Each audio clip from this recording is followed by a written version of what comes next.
Boa noite, iniciamos mais uma edição do Encontro Marcado com Zé Maria Filomena Arruda Bastos, aqui no canal 15 da Multiplay. Lembro de início o WhatsApp do programa para o nosso telespectador encaminhar sua pergunta, encaminhar sua sugestão. Aqui é Fortaleza 85 99925 1122. 99925 1122.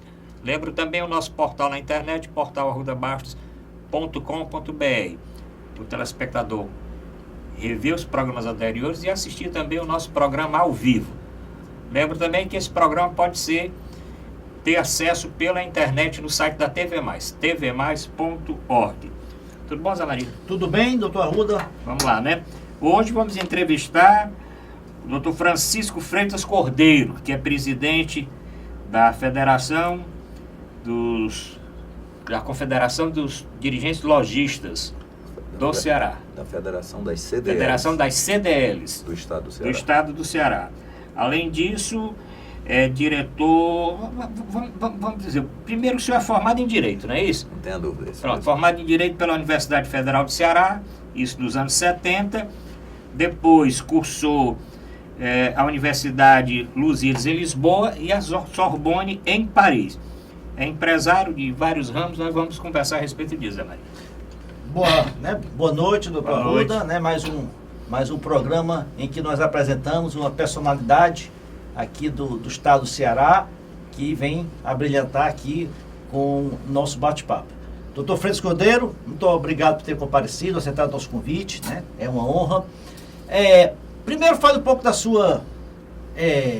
doutor Arruda já falou assim fez um resumo aqui do seu currículo, mas façam... onde o senhor nasceu, o que seus pais faziam, né? Suas origens, onde foi sua infância.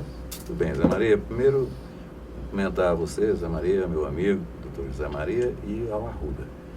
E parabenizá-los pelo programa, pela amplitude que ele tem. Eu já andei me inteirando. Isso não tem limite. Obrigado. Nós estamos hoje falando... Estamos nos esforçando. Falando para o mundo, não é isso? De fato, eu sou cearense nato.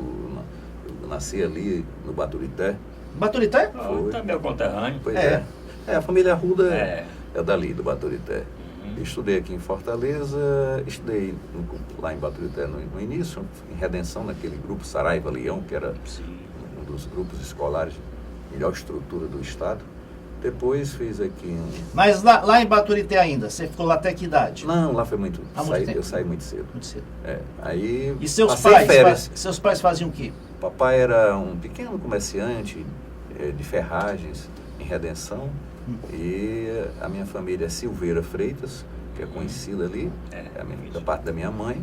E meu pai é do Trairi, que é Barbosa Cordeiro. Então, são essas 4 bases aí, raízes, né? Eu sou originário daí. E eu fiz o meu colegial no Recife. No Recife? Eu estudei no Recife ainda 5 anos e vim para cá, concluía fazer o curso superior, né? Mas a sua família mudou para Recife? Não, eu fui só estudar mesmo. Meu pai tinha uma visão, para aquela época, ampliada. Ele já me disse que ia me deixar com uma herança grande. Eu pensava que era alguma coisa assim. Terras e... Menino não tem nunca ideia do que seja, né? Disse, não, eu vou lhe dar uma herança que ninguém vai lhe tomar. E eu ficava... Sério, não tinha extensão, que era justamente a cultura, era o ensino. Naquela época, para um pequeno empresário do interior, investir em 2 filhos, e todos estudaram fora os 2, e todos os 2 se formaram. Só 2 irmãos? Só somos 2. Foi assim um diferencial. Sem dúvida. E eu agradeço a ele, de fato, pela herança que ele me deixou. Porque naquela época, uma herança boa para um rapaz do interior era um cavalo bom selado, que equivaleria hoje a uma moto boa, né? Que era para você charlar, né? E namorar, conquistar aquelas meninas. Isso era o sonho de todo rapaz. Eu não ganhei esse cavalo, mas eu ganhei muito mais do que um cavalo, não tenha dúvida. Eu agradeço ao meu pai pela educação que ele me propiciou. E de fato ninguém toma, e foi o elemento que fez a diferença na minha vida. Eu quero explorar um pouquinho Baturité. Eu sei que você disse que passou pouco tempo lá. Você nasceu na cidade ou no maciço? Eu nasci na cidade do Baturité. Na cidade do Baturité. Ali você conhece... Na maternidade Zé Pinto do Carmo? Aí eu já não sei. Eu não me lembro.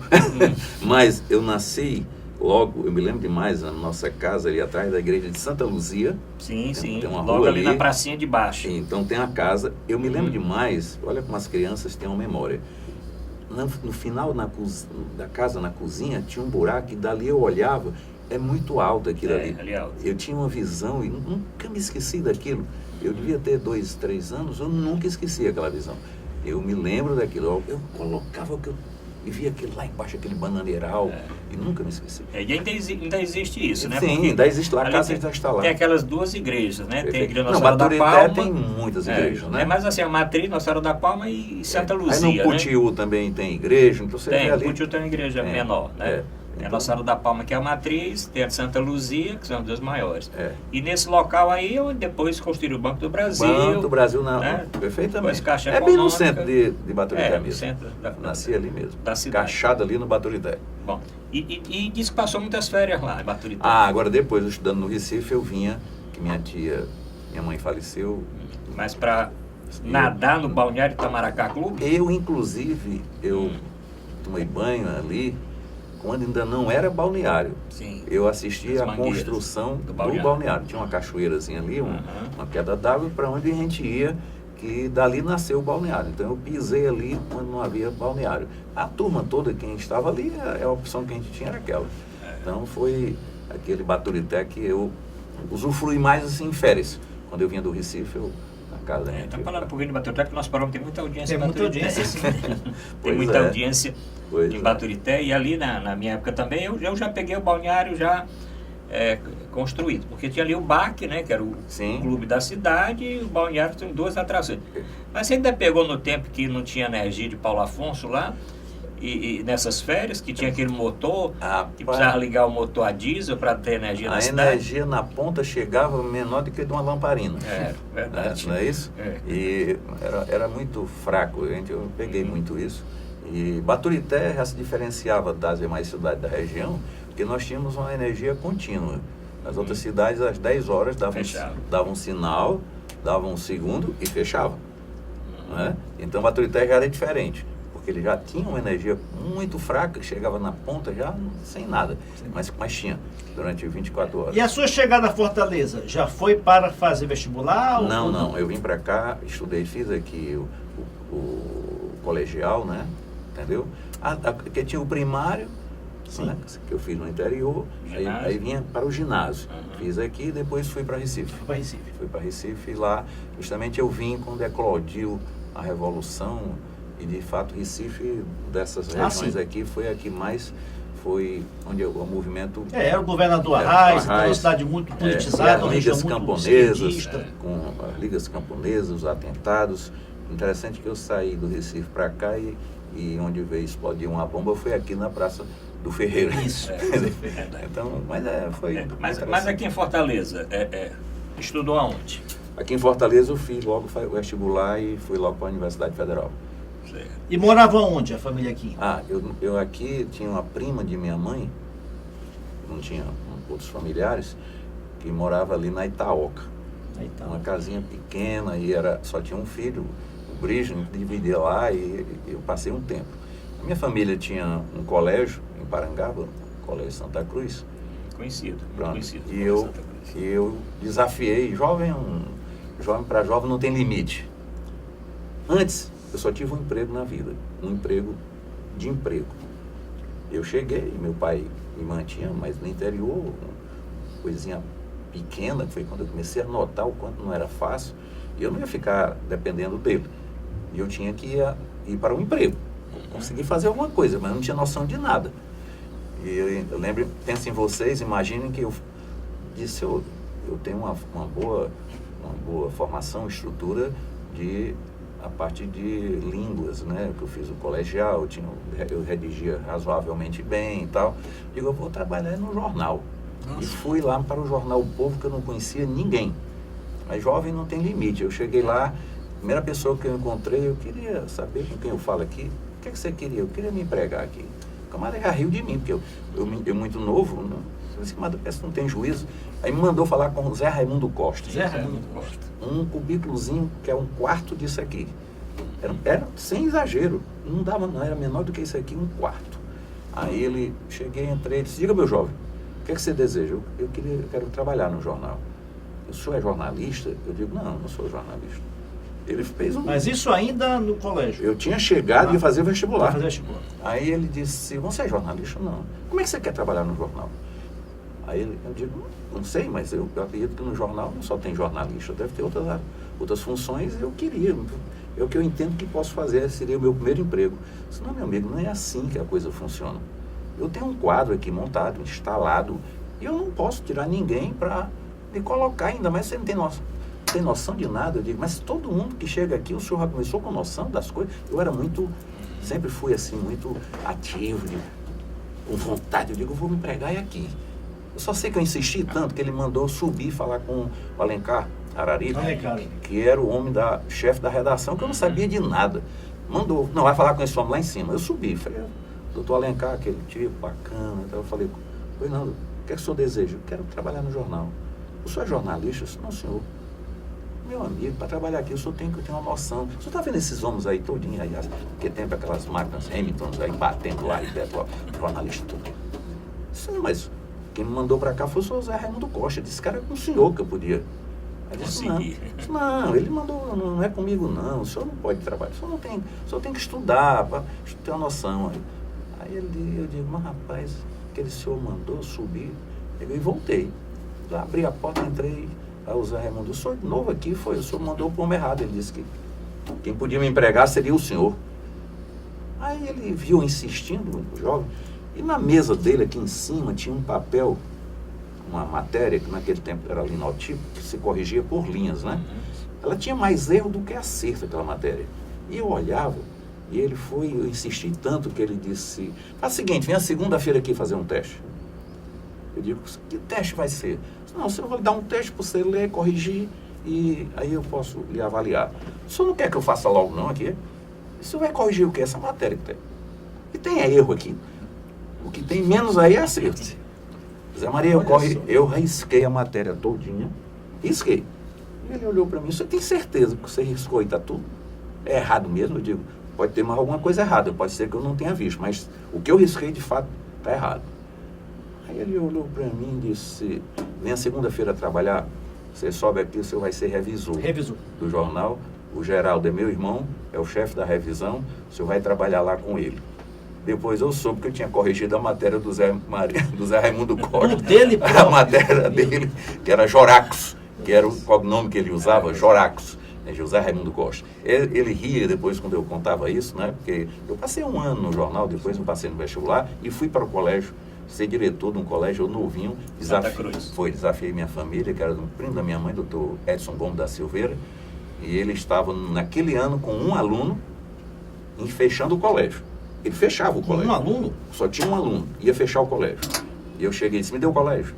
Como é que você quer um colégio? Você não tem experiência, só tem um aluno. Digo, eu quero só que você me dê e não interfira no colégio. E ele pegou, olhou assim. O que é que você vai fazer? Deixa eu fazer. Era fim de ano e existia naquele tempo um vestibular para o ginasial, que era o exame de admissão. E naquele tempo, aqui em Fortaleza, o que é que se fazia? Se cobrava para fazer o exame de admissão. De uma taxa. Cobrava-se. E ali eu tive uma visão. Eu digo, poxa, vou fazer uma diferença aqui. O colégio dele não tinha muita visão, não tinha assim muita evidência, não se destacava lá na Parangaba.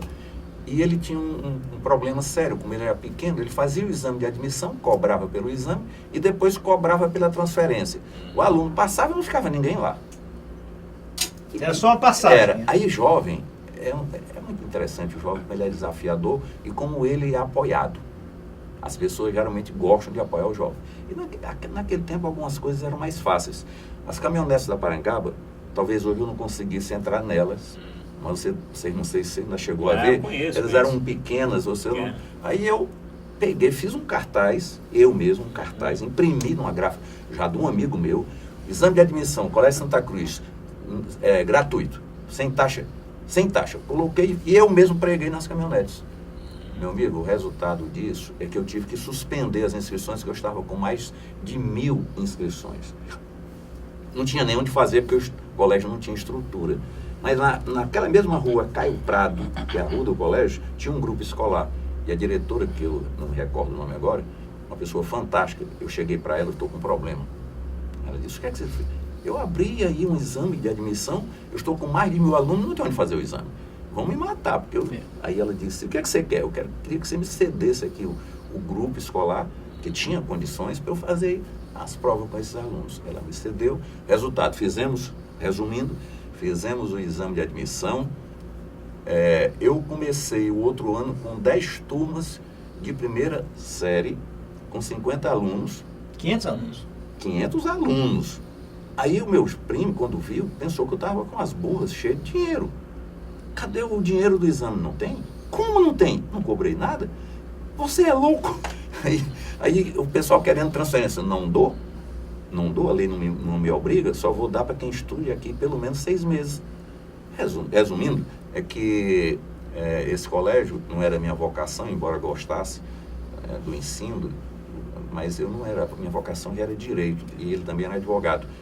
E eu, quando deixei esse colégio, eu deixei um colégio com mais de 1000 alunos, já bem destacado no tal. Ele teve um problema muito sério com os outros diretores, que eu não entendia. Na época eu era jovem. Os outros proprietários de colégio aqui foram em cima dele, porque tinha feito admissão sem taxa. Todo mundo teve que abrir mão das taxas, porque senão não iam fazer mais exame. Então eu revolucionei, sem saber, criei, e de fato tivemos um sucesso. E a minha história começa por aí. O empreendedor que começa assim. Doutor Freitas. Eu vou querer ver um pouquinho da Itaoca. Da Itaoca? A gente sempre fala de da cidade de Fortaleza, né? Ali na Itaoca tinha um clube muito famoso, que era o Romeu Martins. Romeu Martins. Com as festas lá do... Pesada já na época. As festas do menino que era torcedor não do Fortaleza. Não cheguei a frequentar não, mas... Torcedor do Fortaleza, que veio a falecer, era o... Vou lembrar o nome dele. O Gumecindo. Não, o Gumecindo também, mas tinha um que era dirigente do Fortaleza, que... durante muito tempo foi dirigente lá do Romeu Martins, né? E tinha até um apelidozinho. Nessa época já tinha o Romeu Martins então lá, né? Não tenho dúvida, já tinha o Romeu Martins e eram famosos. Naquele tempo nós tínhamos as tertúlias e as matinais. Maguari, né? Tinha aquilo tudo ali. É interessante a vida da cidade. E em Parangaba também, explorando um pouquinho de Parangaba, tinha um colégio ali dos padres, Mato Salvatoriano, eu acho. Eu estudei, inclusive, nesse colégio. Eu fiz o primeiro ano, eu conheço eu fiz o primeiro ano desse colégio lá. Né? Então, conheci um pouquinho. Tinha uma parte hilárica que meu primo, ele morava numa casa ali bem em frente à igreja da Parangaba, naquela praça, e um filho dele era muito danado. Tinha as festas da igreja, e ali tinha um coreto. E a banda ficava ali tocando depois. Ele tinha uns pés de tamarindo, ele chupava tamarindo na frente dos músicos, mas rapaz... dava uma confusão, porque os músicos não conseguiam mais tocar, porque enchia a boca d'água, né? E quando procurava o Júlio César, ele subia naquelas árvores, fazia uma confusão, nunca me esqueço disso. Quando procurava o Júlio César, ele estava com a tamarindo chupando na frente dos músicos, acabava com a orquestra. Doutor Freitas, e na Faculdade de Direito, quais os professores que lhe destacaram mais? Olha, tivemos, faz quanto tempo que eu terminei, né? Direito, terminei em 70. Nós tivemos assim como o Agécio Tabosa, né? Ele era um professor. Nós tivemos Flávio Marcílio. Flávio Marcílio, ex-governador, ex-deputado presidente da Câmara. Era uma faculdade com... Paulo Bonavides, aulas magistrais que a gente, por conta... Roberto Martins. Já, por conta da juventude, a gente perde, não valoriza. Não é? Por conta de via, porque a escala de valor é muito relativa. Tem um momento... Você como jovem, você não avalia o que é que nós tínhamos ali. E aquele momento que era o momento da efervescente da política, da revolução, e a Faculdade de Direito era um local onde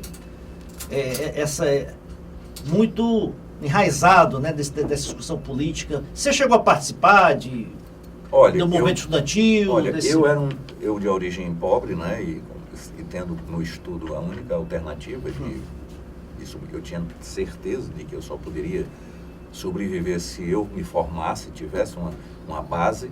Não era fácil, como nunca foi. E eu não queria, nada daquela agitação me interessava. Nada, me prejudicava. Então, de fato, eu nunca participei diretamente. Para você ter uma ideia, eu fazia refeições no céu. Do céu. O céu é só o nome, né? Então, e ali cheguei a ver algumas vezes o céu, num dia, num jantar, e tinha o Arlindo, que era lá de Massapê, que era um dos revolucionários, não sei se ele ainda é vivo, era interessante, era dessa grossura. Revolucionário, ele sempre subia nas mesas, fazia discurso, eu dizia, Arlindo, peraí, deixa eu jantar primeiro, depois tu faz isso aí, porque senão atrapalha o meu jantar, eu quero ir para a aula, né? Isso aí que uma vez cercaram o céu, porque eles descobriram uma pessoa infiltrada, que ele, como naquele tempo não tinha celular, ele ficava lá quando começavam aqueles discursos, era só discurso beijo inflamado ali, ele ia para uma casa que tinha ali próximo e ligava lá para a 10ª região, não sei para onde, e nesse dia eles ficaram esperando só para ver quem era. Começaram a fazer os discursos e tal, quando o cidadão foi, eles pegaram e prenderam esse agente. Imagina, aluno deu maior valor, prendeu um agente naquela época, o céu foi cercado, só que tem uma quadra, eu não esperei por isso. Quadra do céu. Eu não esperei. Eu já pulei para aquele negócio, eu fui-me embora, cheguei em casa, eu fiquei escutando pelo rádio, porque eu não fazia parte daquele movimento. Não era que eu tivesse nada contra eles, mas a minha visão de vida era outra. Eu queria viver, eu queria estudar e também não era contra eles diretamente, contra a pessoa deles, não. Mas eu tinha minha vida mesmo de estudante, de querer, a exemplo de mim e muitos outros, que não se alinhavam com aquele pensamento, que era muito radical. Eu tinha um primo meu, que chegou a dizer para mim que ia me enforcar na Praça do Ferreira nas minhas tripas. Eu digo, não faça isso não, que eu compro a corda, eu te dou para mim a corda. Bom, vamos fazer o nosso primeiro intervalo, né? Nós já conversamos muito a respeito disso, porque entrevistamos já muito advogado aqui. O último que nós entrevistamos, a Maria está lembrando, foi no Censo Show, né? No Censo Show. No Censo Show, que também pode ter sido até contemporâneo, mais ou menos cedo. O menino, o nosso senador, era do meu tempo, o Inácio. O Inácio não fez direito, né? Acho que... mas ele era do movimento. Bom, vamos fazer o nosso primeiro intervalo, voltamos já.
Voltamos a apresentar Encontro Marcado com Arruda Bastos e Zé Maria Filomeno. Hoje nós estamos entrevistando Freitas Cordeiro, que vai falar aqui agora um pouco, vamos chegar para com essa empreendimento, né? Todo, depois vamos chegar no empreendimento. Não, vamos chegar já para ficar no direito, né? Direito. Aí, bem, o senhor formou-se em direito, a sua ideia era advogar, nunca pensou no concurso público, entrar na magistratura. Maria, naquela época, você ir para o concurso público, vários colegas meus, por sinal, alguns até foram aprovados e não assumiram magistratura porque era uma pena, era um sacrifício. Nós temos vários, que nós não vou citar aqui, mas que não quiseram assumir. Ficaram até pelo título, que foram aprovados. Essas alturas eu já havia me casado, já tinha filhos, e eu sempre fui muito trabalhador, empreendedor. Eu iria ter uma redução na minha qualidade de vida, porque era muito difícil a vida de um juiz numa comarca interiorana. Ele ficava dependendo da boa vontade de um prefeito. Então o juiz não tinha o menor respeito. O juiz era uma figura que ninguém respeitava. O promotor ninguém sabia nem que existia. Então era muito difícil. E eu preferi enfocar no meu trabalho, na advocacia direto. Não é nada fácil. Eu aqui estudei com o Fernando Bacelar, meu compadre. E nós montamos um escritório. E nosso primeiro cliente, já grande, que fez uma diferença, foi o Banco de Parnaíba, que era a cooperativa do Moisés Pimentel. E naquela Depois época, foi seu banco pontual, né? Era. E nós fizemos, na época, um desafio que foi o Banco Central queria que se extinguisse a cooperativa para poder instalar-se o banco. Para o grupo seria um desastre, eu ia perder todos os meus associados, para depois ir para um banco sem ninguém. E a gente conseguiu provar que não havia necessidade daquela operação. Por que fazer isso? Por que não fazer concomitantemente? Eu iria instalando o banco e passando o cliente.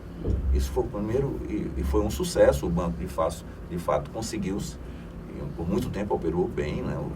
Do grupo Moisés Pimentel, né? Que era o seu titular.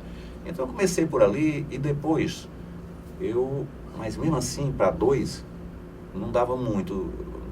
Eu tenho até hoje um dos melhores amigos, o Fernando, meu compadre, mas os recursos para dividir para 2 não era muito bacana naquele tempo. E eu comecei a ter uma visão diferenciada. Eu digo, vou fazer cobrança. E fui... Muita gente não gosta porque acha que é desgastante. Mas né? naquele tempo eu não fiz uma cobrança aqui. Eu fiz uma outra faculdade. Eu fiz uma outra universidade. Eu frequentei a Universidade da Vida, que me ensinou muito. Eu passei a cobrar nesse Brasil todo. Então eu saía daqui, visitei todo o Brasil. Primeira viagem que eu fiz, com um mês viajando, eu fiquei, hoje vou deixar de falar, eu vou ficar mudo, porque eu não falava com ninguém. Eu achava que ninguém falava comigo. Depois foi que eu entendi que eu não falava com as pessoas. Eu fui aprendendo, então isso tudo eu quebrei, fiz um leque de amizades grande nesse país, tive sucesso nessa atividade. Naquela época a gente cobrava e de fato recebia. As empresas, cobrei para grandes grupos, as empresas me pagavam, eu ganhava honorários sobre o resultado da cobrança, e do cliente que devia, o que eu cobrasse também era meu. Então, a gente conseguia ter um bom resultado, perigoso. Eu tive algumas passagens bem... Eu cobrei no Amazonas, cobrei em todo... Imagina o Brasil todo onde eu andei. De Cruzeiro do Sul, lá em Corumbá, em todo canto. Eu não tinha limite. Eu cobrei no conjunto nacional. Imagina, em Brasília. Então, eu cobrei onde você imagina que eu era destemido. Eu pegava um carro aqui, eu ia até Belém, deixava o carro lá, pegava um avião, voava para Manaus, voava para todos os territórios naquela época, depois hoje, estados, Roraima, Acre, e tudo. Eu conheço todo o Brasil, posso dizer, mais do que muita gente. Isso foi um aprendizado grande. Eu chegava nas cidades, quando eu não conseguia realizar a cobrança amigável, eu já constituía, eu procurava identificar o melhor advogado daquela cidade, fazia uma parceria com ele, já acionava e eu não ficava preso na cidade. O feito continuava lá com aquele advogado. E consegui um relativo sucesso. Mas a família vai crescendo e depois de um certo tempo eu tinha que me firmar também aqui. Eu tinha alguns clientes aqui, alguns amigos que me cobravam muita presença aqui. Foi quando nós montamos o escritório no Palácio Progresso, que era, eu já lhe conheci era o galpão. Lá no Palácio Progresso, na FZ Imóveis, era você e a sua esposa, Dona Marlise. A FZ Imóveis não era do tamanho que é hoje, né? Era bem menor. E como é que foi a ideia de entrar nessa área de administração imobiliária? Eu digo sempre que ela teimou em nascer. Ela teimou em nascer. Eu não vou contar a história aqui fantasiosa. A verdade é que eu advogava muito nessa época e tinha alguns inventários. E nesses inventários havia aqueles imóveis das famílias que, terminando o inventário, eles confiavam a minha administração. E aquilo foi crescendo. E eu não tinha tempo de administrar. Foi quando Dona Marlise veio e ficou fazendo aquela administração. Só que ao final do mês, aquilo me dava um desgaste enorme, porque eu tinha que elaborar os relatórios para os clientes e eu tinha que repassar também valores. E muitas vezes, no fim, eu me coçava porque o dinheiro ela tinha administrado e eu digo, poxa, esse negócio não está dando certo. Um dia eu ia para casa, à noite, com ela, no carro aqui, eu digo, Marlise, eu vou acabar com essa imobiliária, isso não está me dando certo, não está dando muito trabalho e resultado é zero. Eu não vou ficar com isso, não. Aí ela chorou, efetivamente chorou mesmo, porque ela tinha um apego grande já aos clientes e tal. Aí eu digo, então, já que você não quer, tanto que eu digo, a imobiliária não tem pai, só tem mãe.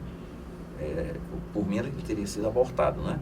Aí eu digo, amanhã eu vou comprar um computador. Ela disse, você é doido, você vai acabar com a imobiliária e agora ela vai comprar um computador. Naquela época, comprar computador é coisa que hoje não se pode nem imaginar, era uma coisa do outro mundo. Computador não existia. eu digo, pois eu vou comprar, porque só vou ficar com um serviço desse se ele for bem estruturado, bem organizado e que me permita viver e praticar a minha advocacia, porque do jeito que está eu não tenho condições de fazer. Aí no outro dia eu saí de fato, fui comprar um computador, comprei um computador um CP500 da Prologic. Da Prologic. Pretinho? Não, esse era amarelo. Era um 3 em 1, que ele tinha um teclado, tinha o monitor e tinha a parte para colocar... Uma impressorazinha pequenininha. Para colocar os peso disquetes. enorme. Os disquetes eram uns bolachões assim, limitados. E eu cheguei com um computador no escritório, Não era disquete não, era outro nome. Não, era um maior. O disquete veio depois, não tinha um disquete ainda não. Eram umas bolachas desse tamanho aqui que era... Não era disquete não? Não, era outro nome. Para mim era disquete. Bom, mas vamos lá. Aí a Prologic me dava 5 anos de garantia na máquina, ela quebrou em 3. Ela já quebrou, né? Era muito interessante, a vida da gente era uma graça. E eu cheguei para o meu rapaz, que ainda hoje é um grande funcionário aqui do Tribunal do Trabalho, do TJ, Tribunal TRT, Tribunal Regional Eleitoral, e eu digo, Jarbas, eu comprei um computador agora para a gente trabalhar aqui na imobiliária e ter uma... Ele olhou para mim e falou, você não resolveu nada. Olha como a gente era, como nós não sabíamos de nada. Eu pensava que comprando um computador estava tudo resolvido. Ele disse, não, doutor, essa aí não resolve, isso é burro, isso não faz nada. Eu digo, tem que ter os programas. O que é isso? Tem que ter um programa. É o software. Ninguém falava nisso. Eu digo, e aí, Jarbas? Não, só isso aqui não faz nada. Eu fui contratar o Gondim, que era da família Gondim, que é muito conhecido eles, inteligentíssimo. O Gondim desenvolveu um programa... Mas não é o Gondim da Predial, não? Não, o Gondim não, era outro Gondim. Nossa. Aí trabalhou muito tempo comigo. Desenvolveu um programa, acho que um dos primeiros em gestão imobiliária. Aí a FZ foi notícia, o Jornal Povo tem essa matéria, e era a primeira imobiliária com um computador, porque já se fazia alguma coisa, mas era na Secrel, você pegava, fazia aquele relatório, levava para lá, mas nada de uma gestão eficiente. Aí o Gondim desenvolveu e nós fomos matéria no jornal e por conta disso ganhei muitos clientes na época, inclusive tem um deles, o Gustavo Silva, nunca me esqueci, ele trabalhava, né, gostava muito dessa parte, e o Sami Gereissati da SJ, meu amigo, estava no Palácio Progresso comigo lá embaixo, ligou para mim e queria ver o computador. Aí eu digo, Sami, pode vir, vem aqui, venha conhecer. O Sami foi lá e foi até com o menino, com o filho dele, um rapazinho na época, 16, 17 anos. Eu digo, Sami, esse bicho aí tá aí, mas esse bicho é burro, não faz nada, eu tenho que desenvolver um programa. Aí o Sami evoluiu, comprou um CP700. Então, a história começou por aí e sempre nós primamos pelo avanço na tecnologia. Sempre foi o nosso desafio, estarmos à frente em soluções de tecnologia. Hoje o nosso sistema, ele é robusto, eu posso administrar cartão de crédito com ele, eu posso fazer porque ele é muito robusto. É um sistema, no Brasil, um dos melhores, que a gente foi buscar em Belo Horizonte. E nosso propósito é entregar, você sabe que vocês são clientes nossos, nosso propósito é entregar ao proprietário um produto de primeira linha, com transparência, com eficiência, com segurança. E o meu proprietário, ele tem direito a receber um aviso na hora que o dinheiro entra na imobiliária. Ele recebe lá, entrou dinheiro para você. Isso é verdade. Então, isso foi um diferencial nosso e nós estamos sempre nesse desafio. Eu entreguei a gestão ao meu filho, que você conhece, o segundo, e eu chego para ele e pergunto, como é que estão as coisas? Papai, está bem, não, já estou preocupado.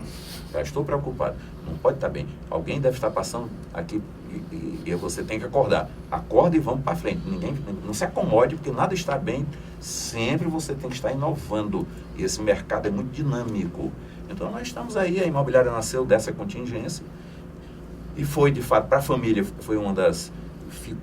ela é estruturada hoje, nós já temos mais de 35 anos, né, com ela, e sempre crescendo, já temos uma filial ali na Orso Soares, e estamos satisfeitos. É uma atividade na gestão imobiliária, da locação, ela é estável, ela não cresce demais, nem também cai. Já a compra e venda, essa é mais instável, no mercado, mas nós temos as duas operações, duas gerências completamente independentes, que não se falam porque as gerentes não são brigadas, mas negocialmente nenhuma Nada parece. Agora, doutor, sim, Ruda. Não, eu quero ver o seguinte, e tocou a empresa e continuou no escritório de advocacia? Não, aí essas É porque eu alturas... lembro que o senhor advogava para bancos, Sim. para Eu fui grandes advogado, empresas, para... Eu advoguei muito tempo, inclusive o mercado imobiliário eu advoguei muito, mas eu, por conta também da necessidade, a família crescendo, nós fomos para a parte comercial. Eu tenho um filho que eu perdi, né, num acidente aéreo. Esse era dinâmico, um empreendedor de primeira grandeza, e por conta dele nós montamos uma empresa, era de cobertura nacional, estava em 8 estados, empresa grande, com 2.500 funcionários, e a gestão era dele, a empresa era dele, eu dei só o suporte. E essa empresa, qual era o ramo? Nós trabalhávamos dentro das concessionárias de veículos, mantendo os veículos, porque a concessionária, ela não vende carro usado, ela vende seminovo. Você não vai comprar um carro usado, você vai comprar um seminovo. Então, para que ele fique seminovo, a gente faz um trabalho de revitalização daquele carro. E mantemos aquele carro no showroom, e o que ele precisa para que ele fique, de fato, um carro atraente. O nosso desafio é esse. E foi a maior empresa no Brasil nesse ramo, enquanto ele vivo, mas depois quem faz a empresa é o homem. E como, de fato, aquele negócio não era meu e nunca foi, nós tivemos essa atividade. E hoje, porque o empreendedor ele não para, eu despertei muito, sempre acreditei na geração da energia alternativa, e principalmente na solar, que eu digo sempre que é uma geração democrática, que ela vem para o grande e vem para o pequeno. Você pode gerar energia para a sua casa. Então eu acreditei nisso, fiz um movimento muito grande dentro do segmento, provoquei os bancos para que abrissem os financiamentos, porque o Banco Nordeste dizia para mim, mas tem o FNS Sol, e você não empresta dinheiro? Tem aqui, sim, você não empresta? Não empresta porque precisa de garantia, o pequeno precisa de garantia, você não aceita o equipamento como garantia. O veículo você aceita, mas os equipamentos de geração de energia você não aceita. Então, não existe, a operação não casa. Discuti muito e briguei muito, é tanto que hoje essas operações, os equipamentos já entram na garantia, e por conta disso criamos uma empresa. Como eu acredito, né? Criamos uma empresa. Com o meu amigo da Normatel, nós montamos uma SA e uma Gerasol, em que a gente importa produtos, insumos, equipamentos da China, e já temos muitas soluções instaladas de geração de energia solar. Tem uma coisa nova nessa área, que agora é a mudança nas tarifas, né? Como é que o senhor está vendo isso aí? Vai desestimular? Olha, como é? Eu vou dizer aqui, porque na verdade eu não preciso estar guardando mais nada. Eu fico muito triste quando eu vejo o discurso governamental dizendo que está estimulando a geração de energia solar. De fato não está. Ele está tributando, impondo uma carga exorbitante em cima dessa geração.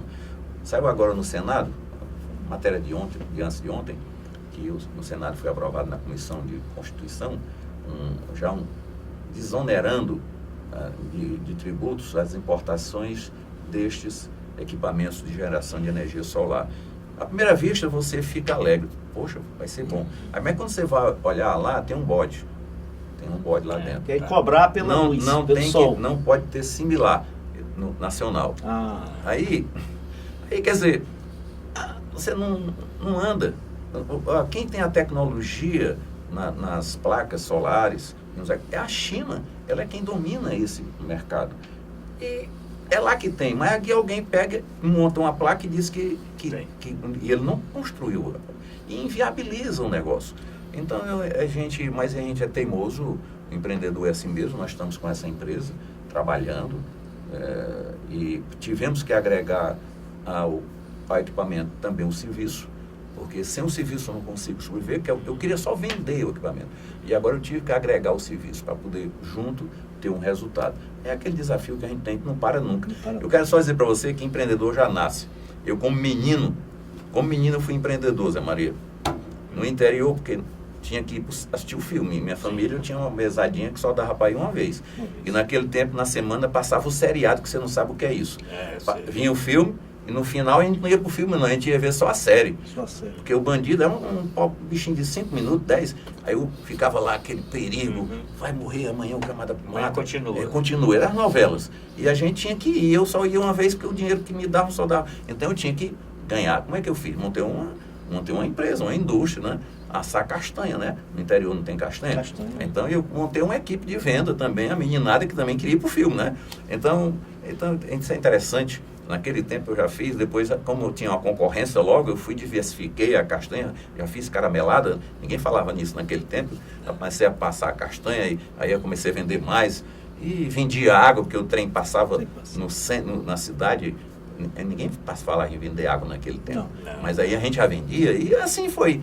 Eu sempre procurei uma alternativa para enfrentar a minha necessidade. Isso já vem lá no... Né? Quando eu cheguei para o colégio, ali já foi eu já trazia no sangue essa vontade. Vamos para mais um intervalo, né? E no próximo bloco vamos saber como é que o Dr. Freitas Cordeiro entrou ainda, né? No CDL, nas entidades de classe. As entidades de classe. Quero ver esse seu pulo aí, de empresário para líder classista. Para líder classista. Voltamos já.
Voltamos a apresentar encontro marcado com Zé Maria e Arruda Bastos. Bom, lembro o WhatsApp do programa, que é Fortaleza 85-99925-1122, para o telespectador encaminhar sua mensagem para o programa. Lembro também o nosso portal na internet, portalarrudabastos.com.br, para o telespectador rever os programas anteriores e assistir esse programa ao vivo. E o site da TV Mais, tvmais.org. Bom, hoje estamos entrevistando aqui, Zé, vamos falar então da entrada, né? Isso, doutor Freitas. E o senhor que já parece que tinha pouca coisa para fazer, né? Ainda arranjou, ainda se aventurou na classe empresarial, né? Nas entidades de classe. Como é que foi isso? Isso eu acredito que o homem já traz, é inerente a ele, sim, essa disponibilidade. Porque eu sempre onde eu atuei, eu sempre procurei contribuir. Isso é de mim, não é nada forçado, não é por nada. Olha, eu como advogado participei da minha ordem, inclusive com muito orgulho montamos aqui o nosso Tribunal de Ética, que foi destaque no Brasil, e inclusive contribuí com a redação do primeiro estatuto daquele tribunal. Eu passei ali uns 12, enquanto eu pude, e pegando processos cabeludos, difíceis, e com os amigos enfrentando, e o Tribunal de Ética, para o nosso orgulho, ele é destaque no Brasil. Ele, como nós temos que guardar sigilo, a população, eu sempre me questionei, nunca sabe o que fazemos. Isso muitas vezes não é bom, pensa que a ordem não pune os seus filiados, quando de fato ela pune.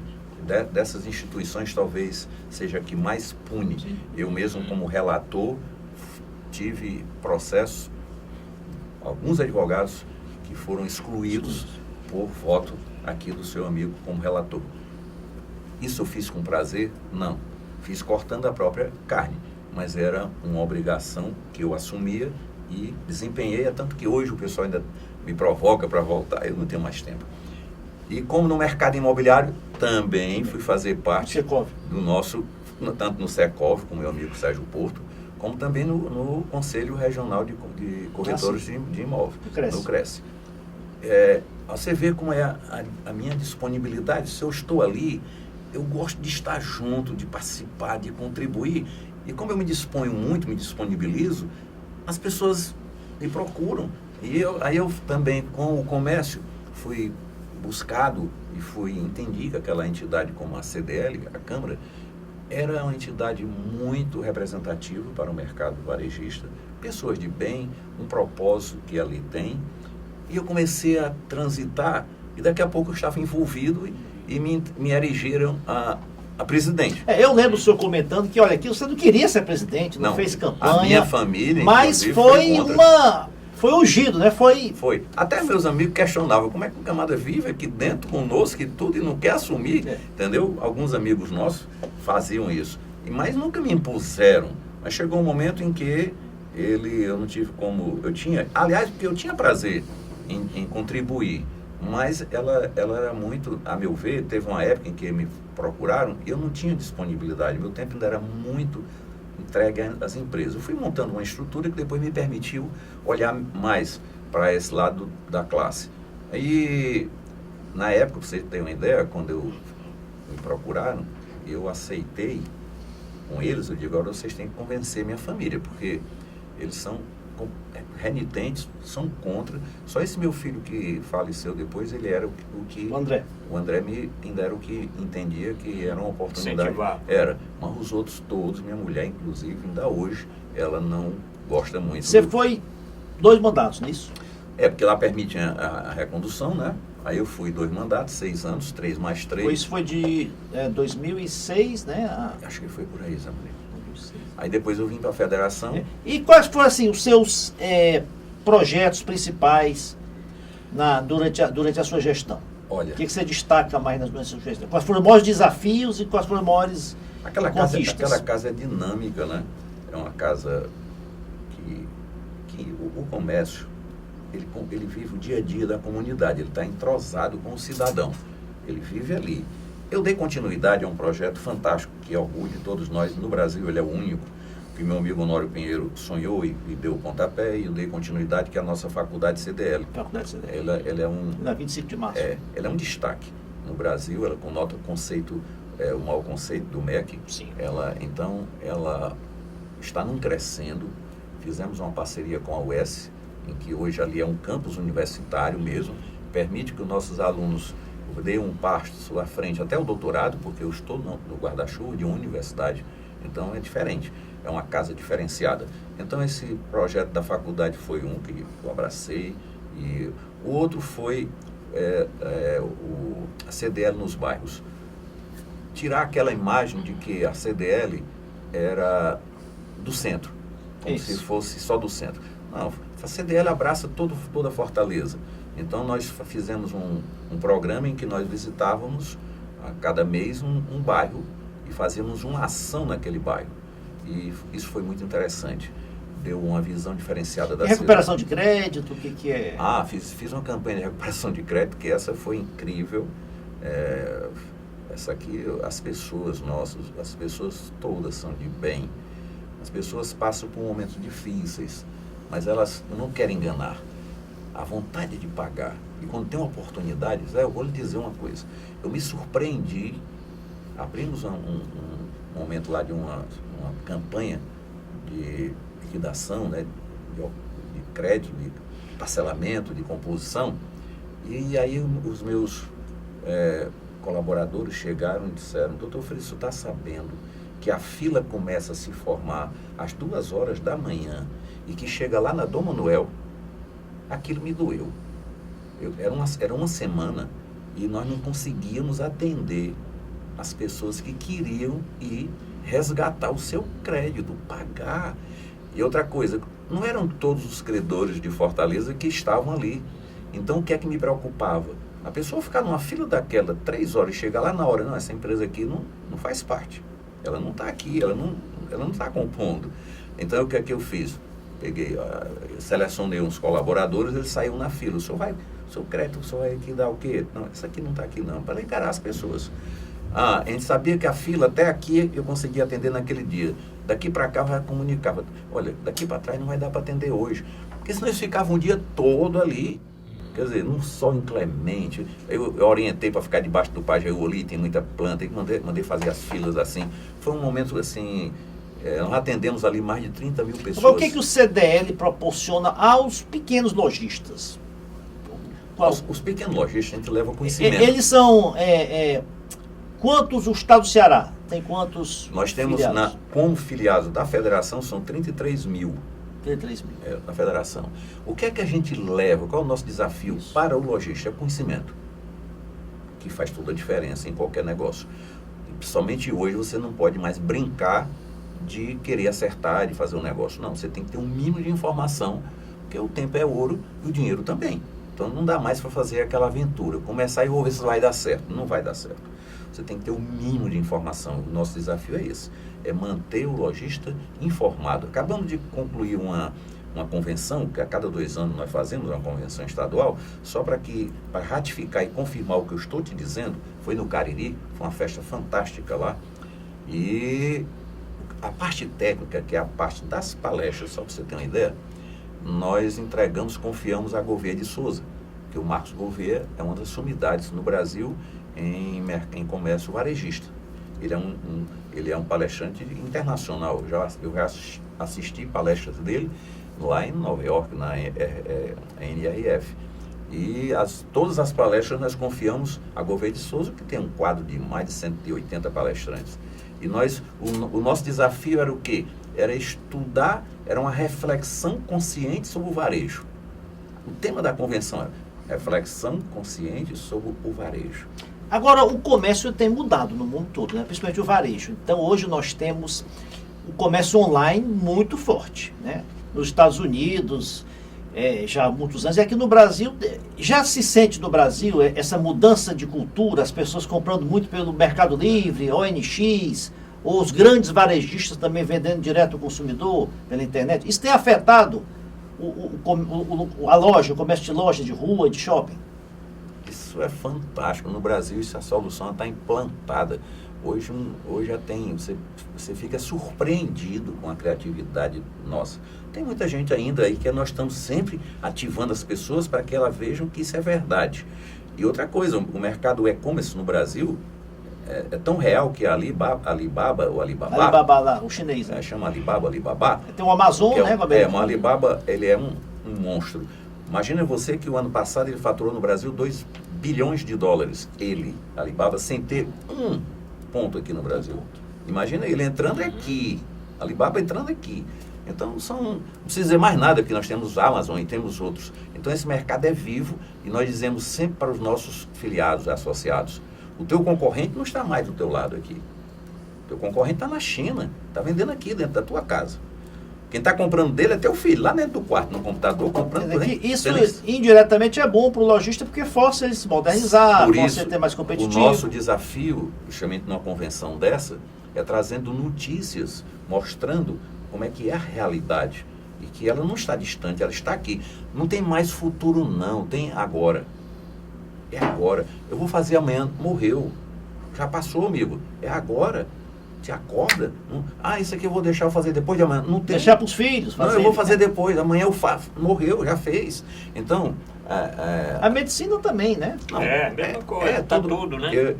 E a preocupação, inclusive, as pessoas sendo atropeladas pelo volume de informações que acachapam a gente. E você termina o dia, fica tonto. Se você ficar pensando em tudo, você enlouquece. Então, como sempre foi... O conhecimento, a informação não é nada só como informação. A informação não é nada, mas ela, trabalhada, ela vira conhecimento, ela gera conhecimento. Que isso aí é que é o desafio. Eu ter muitas informações e dentro do trabalho gerar um conhecimento. E o nosso desafio como entidade é justamente procurando isto, trazer para os nossos associados uma visão realista desse mercado onde ele interage. Procurando, agora mesmo em janeiro eu estou indo para Nova York, eu vou para a maior feira do varejo do mundo, que sempre tem essas denominações, geralmente todas são a maior do mundo. Mas estive na China, mas essa de fato porque ela é uma feira, ela é voltada para o conhecimento. A NRF, ela está na 109ª edição. 109ª? É uma por ano só? Uma por ano. Pô, então você imagina que o americano não vai fazer durante 109 anos, ele não fica fazendo nada que não tenha resultado. Participam mais de 80 países, com mais de 30 mil inscritos, né? Lá nesse momento. Eu participei de auditórios grandes, com mais de 8 mil. a riqueza da informação que vem ali, e eu enfrento um frio lá naquela época de menos 5, menos 10, eu já peguei menos 15, mas aquela história, com a minha idade, eu já fui muitas vezes, eu confesso para você que algumas vezes eu já disse, não vou fazer mais nada ali, o que é que eu vou fazer ali? Mas sempre tem uma novidade, né? Eu nunca fui Sempre tem para uma não vir inovação. com algo que poxa, se eu não tivesse vindo, eu não tinha tomado. E como um líder classista, e como um líder que assume essa função, a última coisa que eu posso me dar o luxo é não saber. Eu tenho que estar à frente, porque o meu liderado entende que eu conheço. E eu tenho que assumir esse papel, eu tenho que buscar informação onde ela existe, onde ela está. Então aqui, o papel da federação é nesse sentido, é trabalhar para trazer e procurando melhorias, benefícios, soluções para esse varejo. A gente procura celebrar convênios, celebrar parcerias, sempre nesse constante. Eu estou em São Paulo uma média de 3 vezes ao mês, participo do Conselho de Administração, lutando porque nós temos um produto que é importantíssimo, que é o Serviço de Proteção ao Crédito. É isso, o SPC. Né? Que foi uma criação nossa, tem mais de 60 anos, foi o nosso sistema comércio que criou o sistema de proteção ao crédito, e hoje ele evoluiu, nós estamos com um cadastro positivo, e isso é um desafio grande para a gente. Doutor Freitas, o Brasil está numa economia atolada aí há 5, 6 anos pelo menos, passando por uma crise sem precedentes na história, todos os setores caíram, concessionários de carro fecharam mais de 300, as pessoas andando nas ruas das grandes cidades, percebe-se a olho nu, né, pontos fechados, lojas fechando. Já há uma sinalização de recuperação e essa queda sistemática dos juros, você acha que vai ter reflexo positivo no comércio? Na atividade empresarial? Veja como é importante um momento como esse que a gente teve no Cariri. Olha como é importante as reflexões. E o Marcos Gouveia deu uma palestra magna, foi fantástica. Olha como a gente aprende. E eu não esqueço. Ele faz com os dados estatísticos, ele provou que nós estamos com os indicadores econômicos no momento do Brasil, são todos positivos. Por incrível que pareça. O desemprego caindo, taxa de juros do Selic atingiu agora... 5%. Não, nunca atingido. Nunca. Então, por que essa economia não decola? A pergunta é essa. Se você está com esses elementos aí, por que não decola? Poxa, ele disse, e é verdade, está faltando só a confiança. O elemento confiança que ele faz toda a diferença na parte empresarial, na parte de investimentos. As pessoas não estão acreditando porque a instabilidade política, ela infecta isso. E parece que a estabilidade vai continuar. Nós estamos avançando. Algumas propostas avançaram, e isso tudo contribui para que a gente avance. A gente vá dando passos lentos, muito difíceis, né? Mas ele fez uma análise, a meu ver, muito percussiente, de fato, bateu no ponto. Por que é que não vai? Por conta só desse elemento, porque os outros estão todos positivos. E isso é que é importante para a gente, para o empresário saber o que é que está acontecendo. Então, a gente tem que trabalhar no consumidor, que ele reconquiste essa confiança. Ele não vai fazer negócio de longo prazo numa economia em que ele não acredita. Então, você vê que o mercado imobiliário é o primeiro que sente logo. São contratos de longo prazo. O Natal, perspectiva do Natal esse ano. Estamos no fim já, viu? Quase no fim do programa. Então, aquele pinga-fogo final aqui. Qual a perspectiva do varejo agora, nesse ano de 2019, para o fim do ano? Crescente. E não é nada eu vou falar aqui, não é nada assim chutando. Sempre foi. O varejo, ele vive de datas comemorativas, e dentro a maior data comemorativa do varejo é o Natal. Depois nós temos o Dia das Mães. Então, ele vive desses momentos. E o Natal sempre foi o ponto de referência do varejo. E nunca nós tivemos na história do varejo um Natal em que nós tenhamos decrescente. Então, nós estamos sinalizando, as sinalizações é que vamos ter um Natal rico, positivo. A população está sinalizando que está acreditando. O CDL Fortaleza abraça um projeto que é único nacional, que é esse Natal de Luz.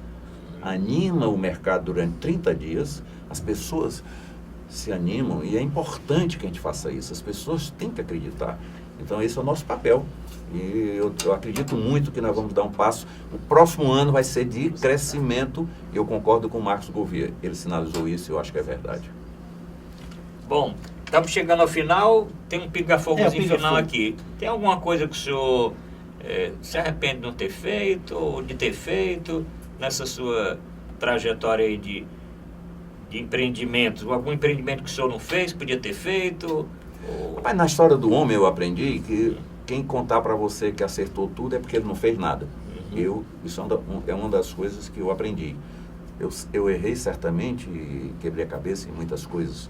E acertei em poucas, talvez. Mas a vontade de fazer é que te coloca à frente. Quem chegar contando história aqui que foi só sucesso, não acredito muito nele. Ele não foi isso. Os grandes homens todos têm uma história desse jeito. Então isso eu enumerar o que eu deixei de fazer, eu faria diferente, difícil. É difícil dizer, muito difícil. Pode ter algumas coisas, mas de momento eu não me lembro o que é que eu não faria de novo. Ayrton está pedindo para eu dar o telefone, né, Ayrton? Aqui é 85 Fortaleza 999251122. Comente o programa de hoje. Zé Maria, quase o finalzinho. O pinga-fogo aqui, terminar. Uma música, um livro e o filme preferido do Freitas Cordeiro. Uma música, rapaz, porque ela marcou, é Adeus às Ilusões. Um livro, eu leio vários livros, mas ultimamente eu tenho me dedicado mais às biografias, porque elas são ricas, trazem a verdade. E li algumas, e me surpreendi com muitas, mas uma delas, assim, que marcou até a parte do empreendedorismo foi do Jobs, Steve Jobs. Steve Jobs, eu gostei muito. E uma outra... Um filme também é o Adeus às Ilusões, que é a música dele, né? Pronto. Bom, vamos só agradecer, né, Zório? Agradecer. Passar o programa. Sim, agradecer ao Dr. Freitas Cordeiro. Uma ótima entrevista aí, foi um aprendizado aí de vida, de lutas, né, de conquistas e de esperança, né, no futuro aí do Brasil. Realmente, trabalho, perseverança, honestidade, né, são exemplos que o Dr. Freitas Cordeiro deu a todos. Um segundinho aí para suas despedidas aí. Eu quero mais uma vez parabenizar vocês por esse momento aqui. A população precisa de um momento como este, levar o conhecimento, levar a informação sadia, não é? Isso é muito importante. Então, mais uma vez, meus aplausos para vocês. Bom, obrigado. Terminamos o programa de hoje. Comente no nosso WhatsApp, aqui é Fortaleza 85 99925 1122. Obrigado a todos e até a próxima semana.